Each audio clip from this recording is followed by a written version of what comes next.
All right. Okay. This is day 3 of shooting this podcast and filming myself talking to whoever you are on my phone consistently, consecutively, whatever word you want to use. I guess it is consistent if it's consecutive. Still don't want to show my hair, what's up under here, because it looks crazy. I don't know what to do. I know a lot of people would be like, lock your hair up. Some people tell me to cut it because I don't look professional. So I let my hair lock and look even more unprofessional. Do locks. It's locks unprofessional. That has things change. Should I get or just continue to get my hair braided? Which route should I go?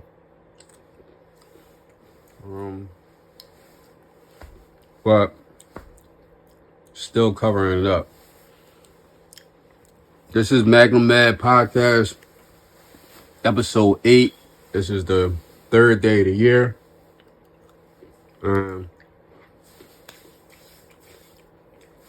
I almost didn't do this. I didn't want to do it. I didn't want to do it because I don't see the point of this, honestly. Even though I say what I want to come out of it, like I said, I always talk shit to myself. That's just like I talk shit to everybody else or talk shit about people. I talk shit about myself too, so, nobody watching this. Nobody cares. Like, if there is somebody with $1 million who can give $1 million away to somebody who making films, is he going to find that person watching their YouTube video, watching their podcast? Like, that's not how they going to get filmed, right? So maybe this is just more me putting energy out in the air that can lead to me doing something and something happening and a domino effect of things could happen to lead me to get investors or people I can work with that allow me to work in a capacity that I will want to work in, as far as being a filmmaker, writing films, shooting films, producing films, just being a filmmaker, being in that industry, man, being a director, owning my own production company. I'm gonna talk about this a lot because this is all I really love. That's what I continue to say. This is the only thing I am confident about.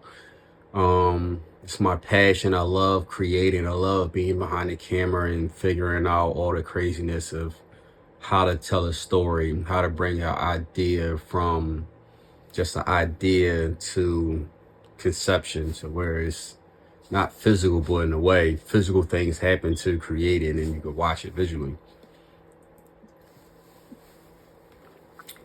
That's all I want to do. So however I get there, I get there. If this could help, please find this soon and fast before I die. And come get some money with me. Because I always keep saying, whoever take that chance on me, we gonna make a lot of money together for sure. So yeah. Day 3 of doing this. Episode 8. It was tough to do. I already ate today. I already did a couple things. I actually got up a late start to today because I was up really, really late last night writing because it was on my mind. I didn't write yesterday and I didn't write the day before. So January 1st, January 2nd, I didn't write. My goal was to write every single day of this month. So I missed 2 days starting off, right? Just bad, yo. And I don't matter my excuse. Just missed 2 days. So last night, I just couldn't sleep, man. Like, I went through my routine. I it was on my mind all day, right? Just like it's always on my mind to write and create. So it's on my mind, it's on my mind as whatever I'm doing throughout the day, it's on my mind. Let me find the time to do it. Let me find the time to do it. And never really found the time to do it. It get the energy worked up to where I sit down and do it. So out of nowhere, man, it was like 1 o'clock in the morning. Like it just something came over me and I got the notion to pull up the script and start writing. I think a lot of it was I ain't think about it a lot, and I need to think about before I start writing. I need to think about the script. I need to think about the project because I'm very detailed, right? So I can't really think about something and be like, oh yeah, that's cool, and that's it. No, just because it's cool doesn't mean it will make sense, right? So I gotta go through beginning to end, so one of the things I continually think about is my character jobs, right? What are they doing? Because I feel like a lot the story that I'm writing, whatever he's doing for employment is very important. Even his friends and people around, because this is like a coming to age entrepreneur type of thing going to happen. So um occupations is really important in this project. Uh so I don't know who this is. Let me answer the phone on my podcast to see. Just a poor phone call. Hello? No. It's spam call. So, spam likely. Shout out to spam likely. I'm gonna put bro in a movie one day. Anyway, I hope I'm still in focus. I need my other phone to try to look and make sure I'm always in focus. I'm looking behind the screen. Click on my eye, so when I back up, I can still be on focus. All right, cool. So I don't even know where I was at. What I was saying. Day 3 filming, and started my day off late because I was up to I think like 5:30ish. I don't remember seeing 6 o'clock. But I was up pretty late writing. Like I said, the bug came. I caught the bug, as I say, to actually pull up the script and start typing and writing. And so yeah, just a couple hours all through late last night. It was pitch black in here, and I'm just sitting in the dark, just writing. And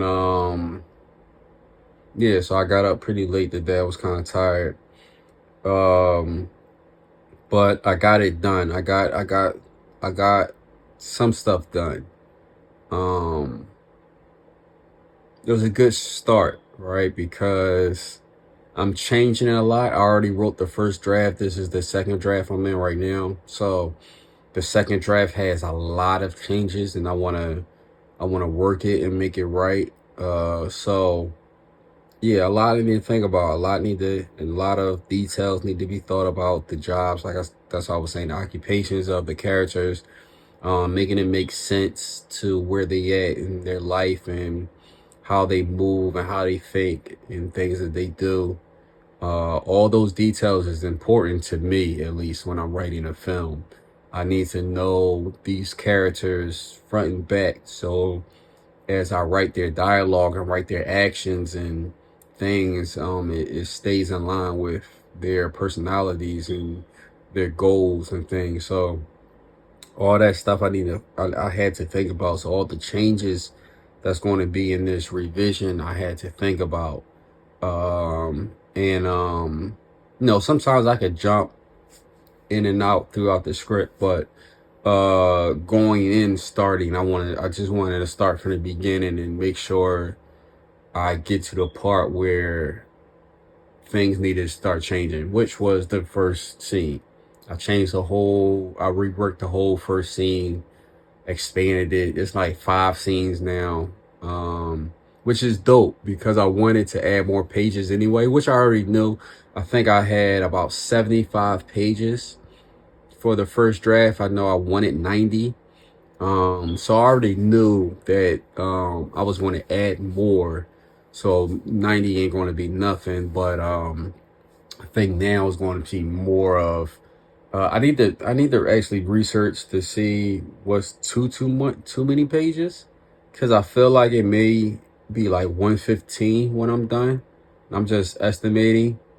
Uh, I don't know if that's too long. I don't think it is. I feel like you go up to like 140 pages. I don't know how long that film would be. And it all depends on what you write in the script, and it's certain things that I'm writing in the script that it takes up a lot of the page or pages, but visually it happens really quick, right? So I know that because I'm writing it, so I know that. So yeah, that was first. I want to let people know that I have started writing, even though I didn't write day 1 and day 2. On day 3, about 1 o'clock in the morning, I wrote. And I might even write again tonight. I'm pretty sure I will. I'm pretty sure I will write again tonight. I don't know how much I'm gonna do, but I know it was something that I already thought about that I need to just write down and get in there. So I might enter that tonight. So yeah, working on this script, and again, this is script based off this book by a guy named David Shands. David Shands is a podcaster. He's known for podcasting, entrepreneur, who I met when I went on the show Hot Seat. And I'm gonna insert another clip of Hot Seat now. Look what you're doing. They didn't offer me 90%. You're changing my life, babe. You're giving me $5,000, which is pennies, right? We going to Depending go on your situation. Right. We going to go shoot, right? Isn't pennies to everybody. For sure. We going to go shoot, right? Once we filming, right, things is going to be great. I'm next to David Shands. We in production. We doing this great film that David Shands purchased off me. I can just imagine the things you be doing with social media at that time. My stock is going to raise. So even though once whoever comes in and give us this money and you taking majority of it and I'm getting pennies, them pennies is going to be enough for me to sustain. And again, I have other projects. So now other people want to have conversations with me. I can do it again with somebody else and now have a better contract. That might doesn't work like that. My lawyer will make sure that happens. Doesn't work like that. Why not? You know, for one, you don't have a lawyer. 2, what you said you wanted, you get. Okay, then. So you want to go to the lawyer like, all right, I want to make sure I get my 10%. Now make sure I get my 10. Right. And they're like, okay, well, we're going to make this an ironclad contract and make sure you locked in with your 10%. But it also makes sure I get my 90. So,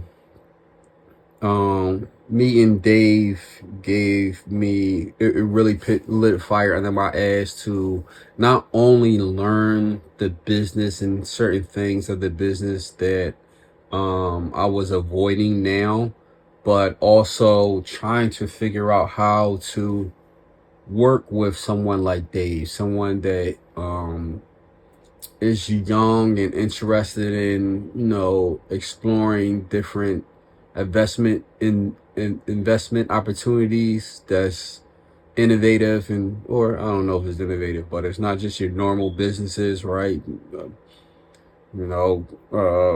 Getting, I mean, it's all content. He's in the content game anyway, so it's just different forms of content. But yeah, being a person that I feel like I'm destined to be one of the greatest filmmakers ever. I don't know how I'm gonna get my start, where I'm gonna get my start. I'm already very, very frustrated and feeling like I'm losing in life. Not where I want to be at, not in a space I want to be at, but still fighting for it. Yeah, just making that connection, trying to work it, make sure I do a good job with it. Because relationships is really important, and I know that, and I'm not one to have too many good relationships, great relationships, not because I'm not a good person, because I am an amazing person, I'm an amazing friend. I just don't communicate well. And when I say I don't communicate well, it means I don't talk much. And when I do talk, it's very direct. It's genuine and honest, but it can be harsh. Um, and everybody can't deal with my realness. All right. And as much as I want to fight that, I'm not in this space to fight that. Like, I'm not like super successful where people just going to deal with me. I'm not successful yet, so I need to deal with other people. So I need to learn how to change and code switch and do certain things in order to get people to like me and gain these relationships that can be important to my career. Right, these are the relationships that gets me to these investors and potential investors and producers and other people that know more about the film industry than me, and that can take me and make me everything that I want to be and more, or just help or put in the bug to get things started, open the door for me. All these I know that I know meeting these people and being around successful people will lead to that. I do know that. I don't doubt that at all. But for me, again, it's just what keeps me around these successful people. What keeps successful people wanting to call me and invite me or be around me and being okay with me or know my name or doing business with me. What can I offer besides me just feeling like I'm a good friend? Because I'm not going to call you, even though I want to talk more, right? That was a lot I was saying in my first episode.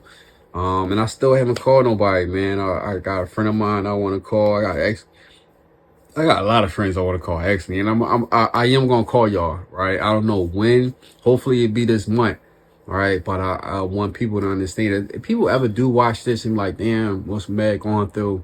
It's just mental stuff, man. It's like I don't know what to describe this. I'm definitely going to, after my success, get with a therapist and psychologist and start to figure these things out so I can be better. And really, I want my kids to be better. You know, they probably be grown by then, but still. Helping them. I might have grandkids and whatever else. Just my lineage. I want us to start being better, getting better, because if there are more me's coming down the line that my sons can have, they can change the world. Like I do feel very special. I just don't know how to show people that I'm special. I don't know how to get people to realize it, understand it, like, and because I'm not the people that I know are successful at like doing certain things, I don't like, in the sense of I don't like their ways, I don't like their behaviors, right? For instance, right, I always tell people like people could take pictures of feet and make money, right? That's not something I'm ever going to do. I'm not ever taking a picture of my feet to try to make money. So yeah, there's just certain things that I'm not going to do. It's like my integrity, it's my morals, it's my principles, my standards, my virtues of life, just all those things. I truly care about. So my ego and things, right? So I understand it stops me from a lot of stuff, but at the same time, it stops me from a lot of stuff, from looking a lot of ways.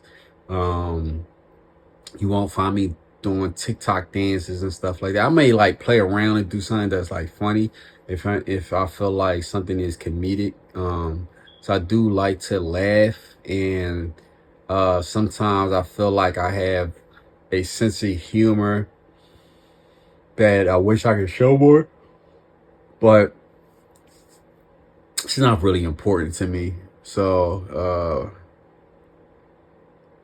it's not really important to me. And again, I'm not. That's just not me. I don't want to be on camera that much. I'm not shucking and jiving, if that's the right term, like dancing, and I'm just not. I'm not doing those things. So I can really create. I can really write. I can really produce. I really know how to do things. when it comes to filmmaking and creating content on a high scale, on a high level. I really do know how to do it. I really do, even though it's not proven to where I did it. I've been around it. I worked in it. I learned it. I studied it. So yeah, I can do it. Just need the opportunity. So yeah, man, I just wanna create. I wanna I wanna pull myself out this rut space. And just get to it. Cause there's so much more work I gotta do. Just imagine me getting my first deal, whatever. Let's say I get a deal to make 5 movies. I made 5 movies. It's a lot of work. 5 movies could take 5 years or more. So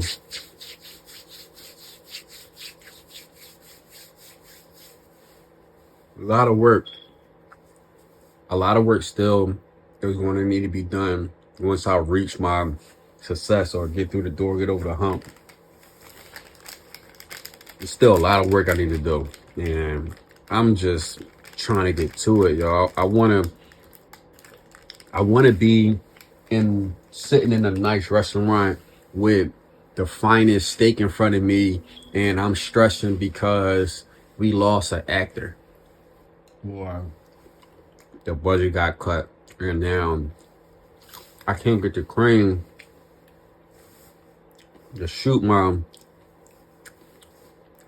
30-foot opener, and I was such an important moment to start the movie off, and I need to figure out, can I still do it in a different way? Do it make sense?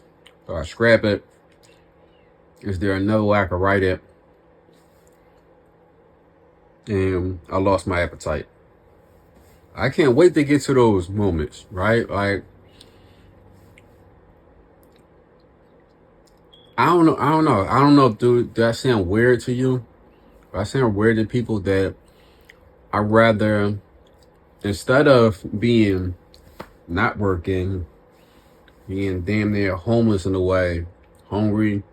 I ain't hungry, but you know what I mean. It's dramatic, all the dramatics of what you can imagine what I'm going through. Not having my way. I'm about to be 40 in a couple of weeks, yo. And this is what I'm going through. I got 3 kids. Where my kids at? My kids should be right here with me working. It should be nothing. Kids, get up. We going to work. Grab the camera. Grab the equipment. We going to shoot a commercial. That's my crew. I got PAs. I got, you know what I mean? That would be ideal. But that's not my life. It's not my life.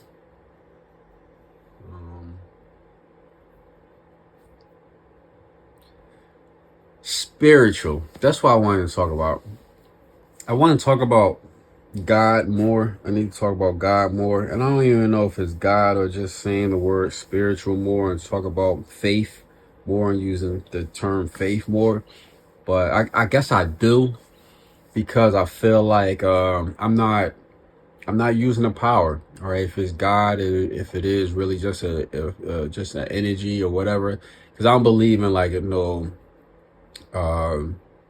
what you call those things? I'm not in a religious group. I don't believe in organized religion. All right, so yeah, I'm sorry, the phone cut out. Right, my memory on my phone was full, so had to delete a couple videos to be able to continue this. And I'm not going to go much longer, but I do want to, again, I want to talk about having faith a little bit more. So please, God, right? I don't even know how to talk to God. That's another problem, right? I'm somebody, I've been Christian. I've been to church. I spoke in tongue when I was really, really young too. So understand all this is real, right? The way I am, not knowing Like I know the Bible as far as like I know all the important stories and things like that. But yeah, I have gotten to the point where I have my own thoughts and my own thoughts about all the religions and things, and I just choose not to be a part of any of it, and just to have faith. I believe there is a God that is a spirit, that's an energy. I don't feel like it's a person, it's a being.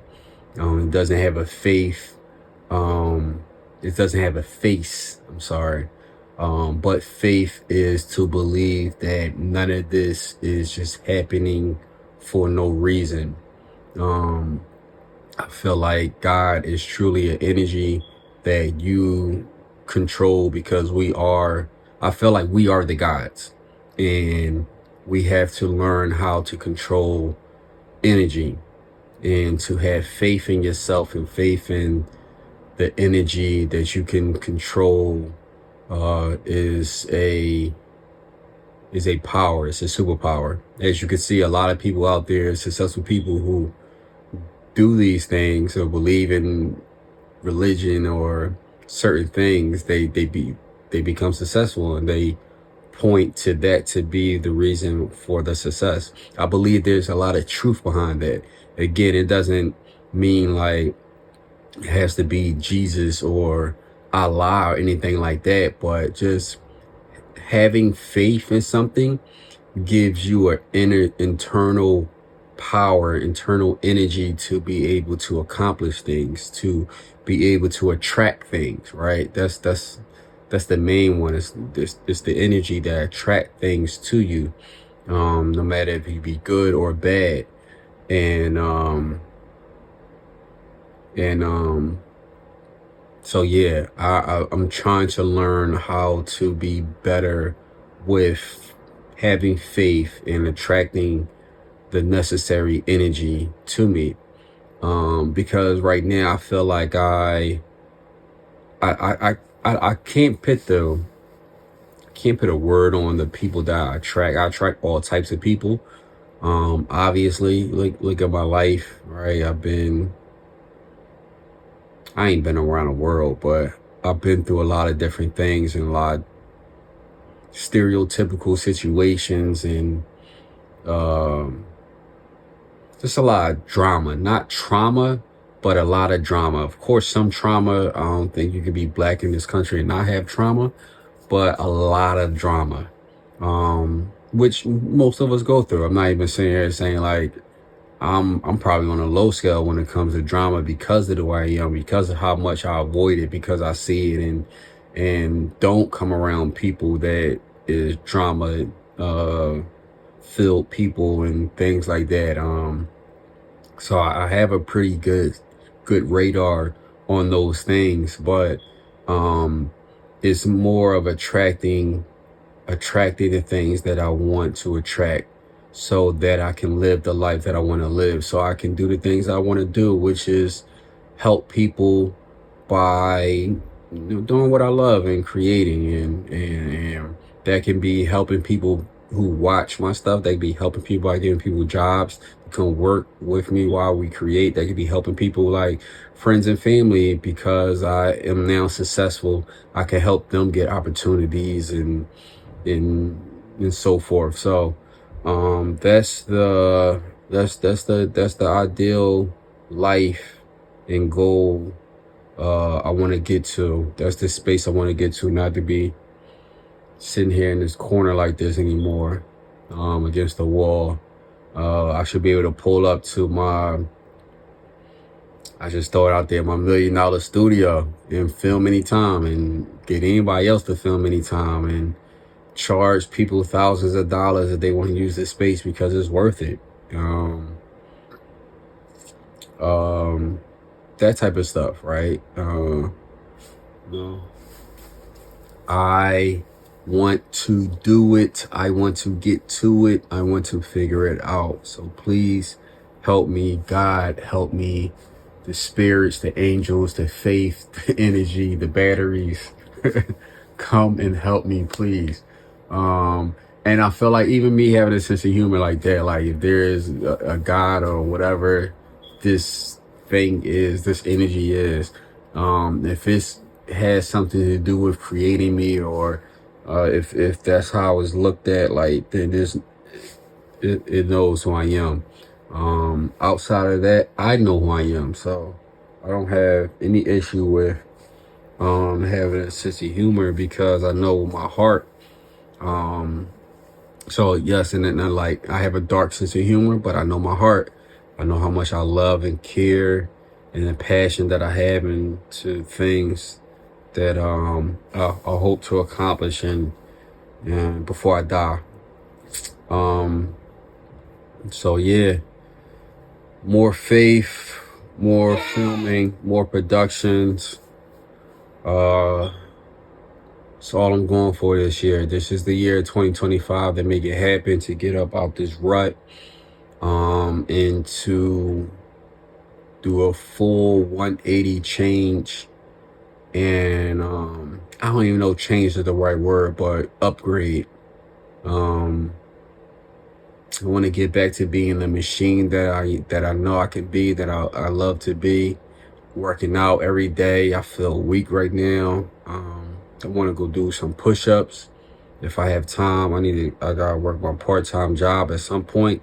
I need to leave my part-time job. I'll love to negotiate a different type of job with them, because I still want to, again, the people that I work for, I'm saying again, like I told y'all in this episode, but if you're getting to know me, the people that I work for at my part-time job is special to me. They help me out a lot. So I want to continue to help them out if I can, and grow whatever they got going on. So if I can do another type of job where maybe it's just the marketing and creating the content, or organizing, or whatever, to continue to make sure that the store is popular and get a lot of visitors and a lot of people coming through. And maybe even like do some extra stuff where I can have celebrities come through and do tastings. A lot of celebrities have their own alcohol brand. Maybe that one day down the line could be a thing where I can always bring a celebrity through who has a alcohol brand, and they could do a tasting there, and just, just create great vibes and do positive things for people and for them. So that's what I want to do. Hopefully I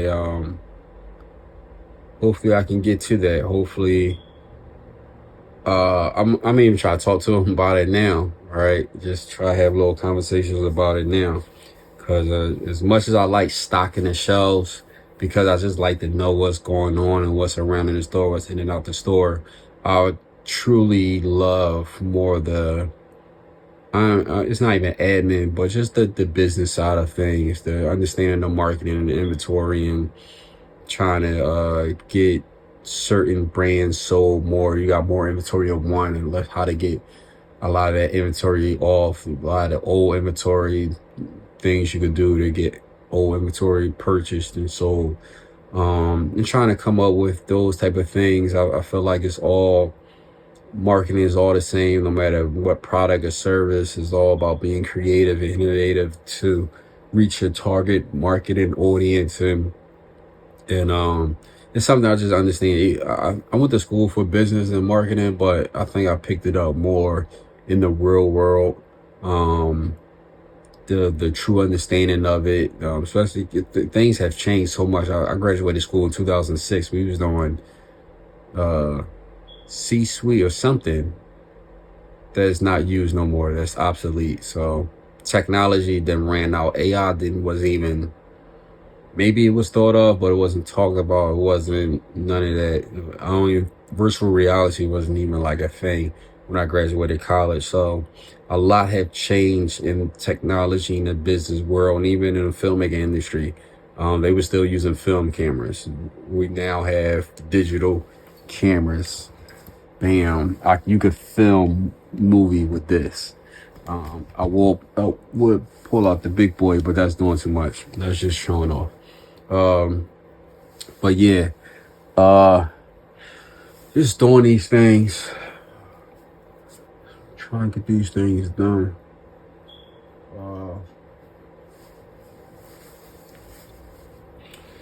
Goals, right?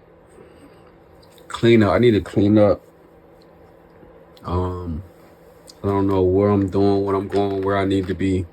I might have to move or be pushed or run out or whatever. I want to clean up. I want to organize. I want to work out a little bit. And I don't know. I'm supposed to go to my part-time job around 6. I don't know if I'm going to have time to do all that stuff, but I'm going to try. I need to wash up and stuff. But I did right.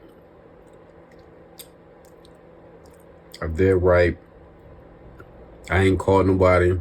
Somebody called me randomly. Somebody I didn't even expect. Somebody I met doing a job of shooting a podcast. Oh, people don't know. I shot a lot of podcasts. Go watch some of my podcasts. I will be having to do something about the Perspective podcast that I shot with Brother Loon, Brother Amir, formerly known as Loon, the rapper Loon back in the day from Bad Boy. It was a dope podcast. I think who he is now, the conversations he can have now, I thought it was going to be a very, really huge podcast. But I guess I was just too quiet and didn't give people the energy, or I think bro just had his own agenda. I ain't get paid for it. Things happen that I appreciate, but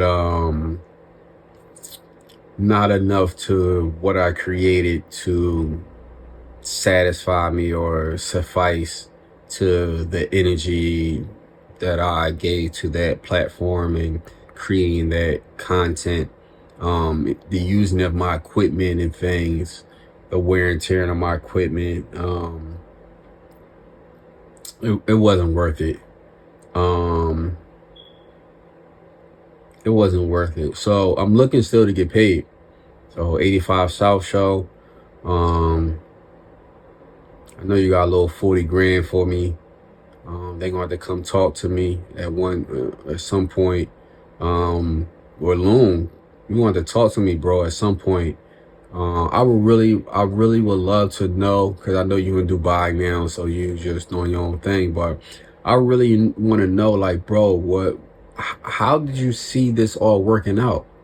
Right, just up and going to Dubai at the end of the season, selling to 85 South Network over the other networks. Like, I was trying to get you to Dave Mays, and maybe my partner, who was the person who brought me to this situation, he probably could have been a problem too, because he is a little I don't know the right word. I think a lot of things happen for bro because he's a good brother in an overall sense, but a little delusional with the content he creates and what he thinks can happen with the content. But when it comes to like the technical stuff and the business stuff, he's not good at, right? So he can get things done, right? But the quality of it, he's not good at. And what to do with it when it's done, he's not good at, right? So with that being said, yeah, I would love all them brothers. Assalamu alaikum to all you brothers. You know, I love y'all because y'all Muslims. I love Muslims, and even though I'm not religious in that way, I love Muslim brothers, and I feel a connection to them. Probably just my environment, this city. I'm coming from Philadelphia, but still, I hate that I hate that that happened. I hate that y'all treated me like that. I hate that y'all disappeared and didn't do enough, and just used all my energy and my equipment, and just didn't see it through like this should have been seen through. I mean, we should have been on a Black Effect Network or many other Joe Budden podcast. Joe Budden probably would have loved having Loon. Probably gave him a little bag, man, which he could have trickled down to pay everybody. Even a little 250 grand, right? A little 250 grand for 10 episodes. I'm trying to do the math in my head. 250 grand divided by 10. Break that down to 25,000 an episode. You could pay me $4 grand an episode. That's my 40 grand right there. $4 grand an episode for 10 episodes. And the other 21 grand, I don't even care what you do with it. You could pay Reef, my partner. Maybe he can get $4 grand and you keep the rest, because that's how I really seen it. Me, Reef, and Loon as the producers of this podcast, so we should have split it in that way. And people want to say I'm dumb. I wouldn't even mind going 50-50. Me and Reef take 50 and Loon take 50. That's how I was really thinking about it. So that would have really been a lot more money. But yeah, that podcast would have did amazing, man. Just imagine the Muslim brother Loon, for Amir, formerly known as Loon, talking to people like Kevin Gates. He's a Muslim. Lil Durk, he's a Muslim. Terrence Gangsta Williams, Birdman brother, who admitted to like 40 murders or whatever the number is and sensationalized, but he told on the dead and got out. Birdman don't mess with him, but he has his own YouTube page and doing things and talking and doing interviews, and completely changed person. I believe he's Muslim too. So some of them conversations could have just been amazingly interesting, entertaining, and probably educational as well. And yeah, I guess they didn't see it like I see it, man. I see things differently than most people anyway. So that's why I feel like I need to be in charge. I need to be the leader of stuff. Not that I have those like I guess I don't have some of those characteristics, but this is America, y'all. A lot of leaders aren't really leaders. It's just the person with the money, man, or the person who's most talented, right? So like the rap group, the person who the most talented is usually like the leader, right? A person who getting more money in the group is usually like the leader. So knowing that, I know I'm the leader. I should be the leader, just not in the forefront, right? Somebody else should be in the forefront, should be the face, and I'm leading from behind, with somebody who can let me know if I'm doing too much or I'm doing too little, and I can bounce things off of, and then just the rest of the crew, where we all go out and implement and do things and create together and success, win together and have success together. That would be our ideal situation. But that's not life. At least that's not my life. That's LeBron James' life. That's why I love Bron, y'all. All his homies, pay all his homies a position.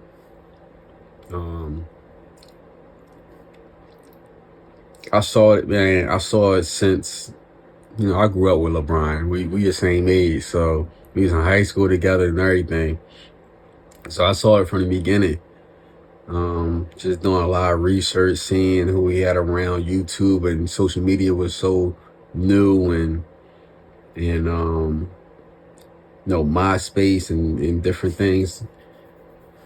ESPN mixtapes, A1 mixtapes, like just content, man. However you can access content and get content was the move. And so I paid attention, and that was always dope to me, to have a crew of truly friends, and that's who you succeed with.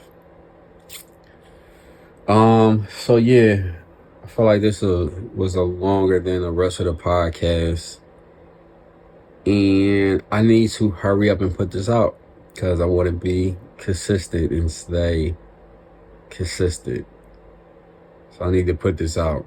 So I need to end it now because I got other things to do. I am going to clean up a little bit, get down, do a couple little push-ups, probably do 100 push-ups before I leave out of here.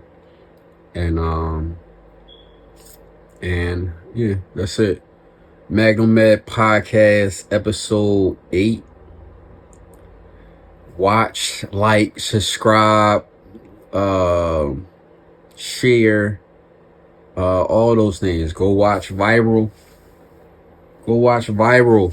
Please, it's only $2.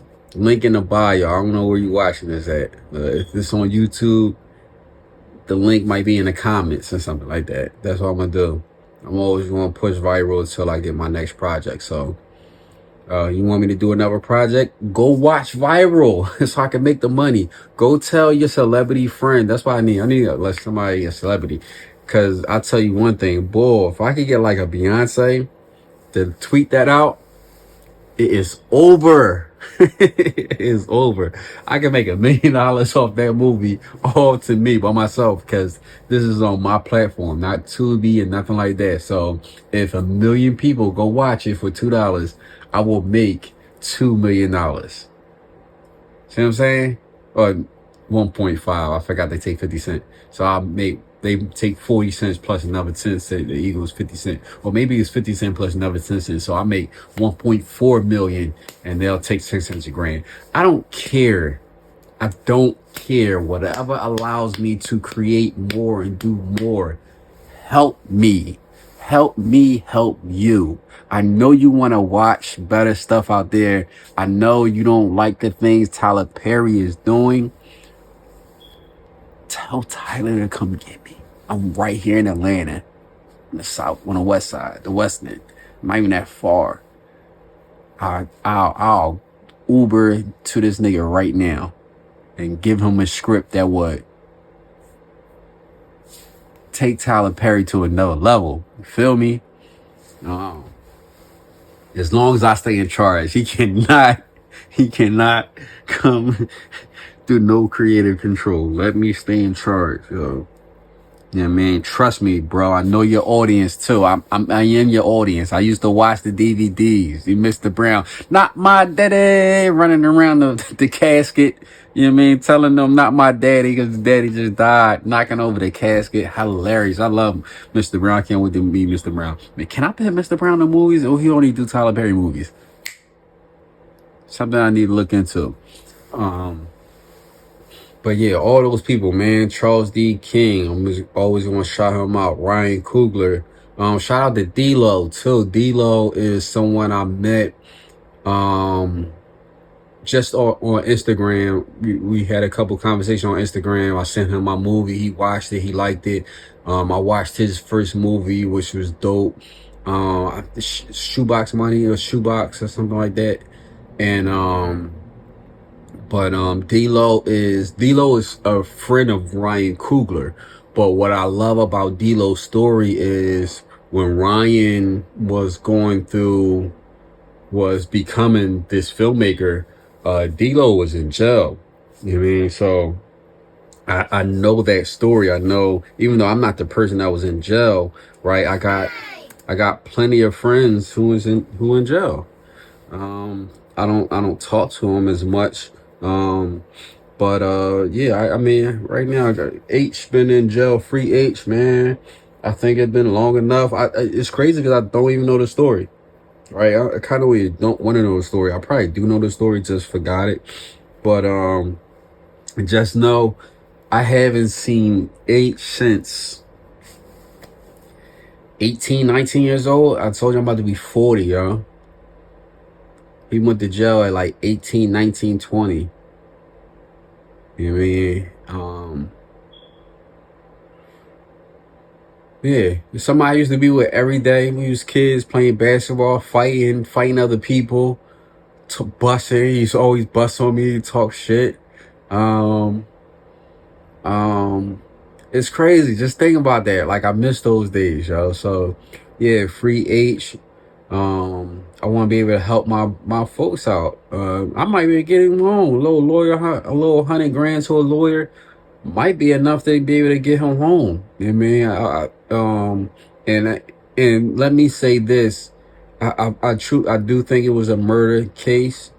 But yet and still, man, this is America, man. There's a lot of murderers that are outside and okay. Like the guy who killed Trayvon Martin is just like living, right? And to compare it to somebody who killed somebody that was bad, you know what I mean? And I don't want to do comparisons on killings and things like that, but what I'm saying is, especially from our environment, man, we deserve a second chance. When you 18, 19 years old, you pulling triggers, you're not fully mentally understanding of what that's going to do to your life and how that can change your life. Like if bro would have knew he was going to spend these last 20 years in jail, I absolutely know he wouldn't have did what he did for sure. You know what I mean? So like things like that, man, I feel like just giving him another chance, I think it's okay. 20 years, did a lot of time, missed out on a lot of things. I think it's important that he gets that. And I got another a younger friend of mine, Kyle. Shout out to Kyle. Kyle is super, super talented.